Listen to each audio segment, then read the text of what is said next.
इस्लामाबाद में मुज़ाकरात जारी हैं, लेकिन अभी तक कोई मुश्तरका फ्रेमवर्क या वाज़ेह एजेंडा सामने नहीं आया। वाशिंगटन की पॉलिसी सर्कल्स में इसे किस तरह देखा जा रहा है? क्या ये वाकई ही स्ट्रक्चर्ड निगोसिएशन है या अभी तक एक्सप्लोरेटरी कॉन्टेक्स्ट स्टेज है जहां असल फैसले कहीं और हो रहे हैं और हम लोग सिर्फ इंतजार कर रहे हैं? जी, आई थिंक ये जैसे कभी रुकते हैं, कभी स्टार्ट होते हैं, कभी ठंड हो जाती है, फिर जंग शुरू हो जाती है। तो आई थिंक ये सब कुछ काफी जो नॉर्मल एक ट्रेंड होता है उससे जरा मुख्तलिफ है, और उसकी वजूहत भी हम सबको पता है कि पर्सनालिटीज पे बड़ा डिपेंड करता है और सिचुएशंस पे बहुत डिपेंड करता है।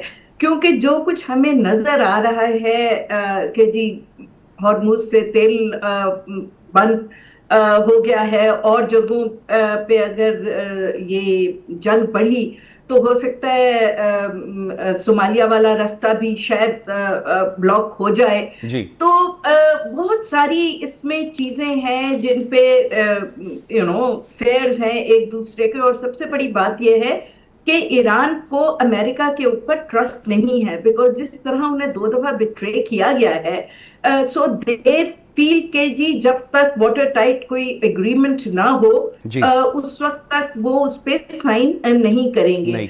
और जहां तक अमेरिका का सवाल है, अमेरिका भी डोनाल्ड ट्रंप साहब ने ऐसी जगह लाके उसको खड़ा कर दिया है जहां पे एक मसला नहीं है। ये नहीं है कि अमेरिका एक जंग लड़ रहा है।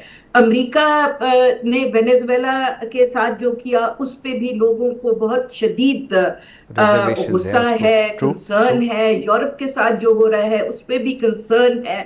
और जाहिर सी बात है कि अब आगे उनकी 2 इम्पोर्टेंट समिट्स होने जा रही हैं, साउथ कोरिया के साथ भी होने जा रही है, और उसके बाद बहुत इंपॉर्टेंट जो ट्रम्प शी जिनपिंग के साथ चाइना के साथ होने जा रही है, वेरी क्रिटिकल। साथ साथ ये भी है कि इतना जो आइसोलेशन हो गई है अमेरिका की, और इतना उनको डिप्लोमेटिक फ्रंट पे और बेसिकली तो मिलिट्री फ्रंट पे भी उनको बहुत ज्यादा मार पिटी है। चाहे आप जो मर्जी कह ले, अमेरिका से जितने मर्जी स्टेटमेंट्स आ जाए, there is no way they can say that they are winning the war, you know, they are not winning the war. तो अब ट्रम्प साहब को कोई तो फेस सेविंग नैरेटिव चाहिए। इसीलिए आप देख रहे हैं कि वो कभी प्रेशर बढ़ाते हैं, कभी घटाते हैं।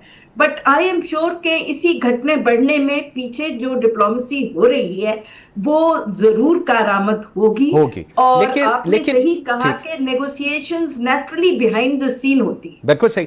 लेकिन नगवाना जी, डोनाल्ड ट्रंप की जानिब से एक तरफ नेवल ब्लॉकेड हम देख रहे हैं बरकरार रखना, दूसरी तरफ मुज़ाकरात जारी रखना। क्या ये डेलिब्रेट स्ट्रैटेजी है कि ईरान को मुज़ाकरात की मेज पर एक वीक पोजीशन के ऊपर लेकर आया जाए? इसको फिर आप कैसे एनालाइज करेंगी?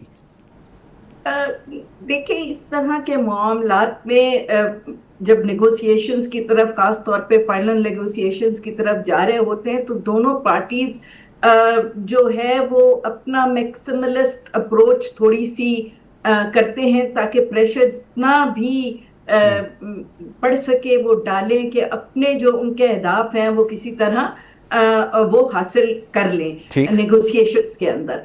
और उसमें देखें कि ये जो डोनाल्ड ट्रंप साहब ने ब्लॉकेट किया है इंडियन ओशन में, बेसिकली किया है वो जो 21 मील की स्ट्रेट ऑफ हॉर्मुज है, उसमें तो वो ना खुलवा सके हैं ना उस पे वो कब्जा कर सकते हैं।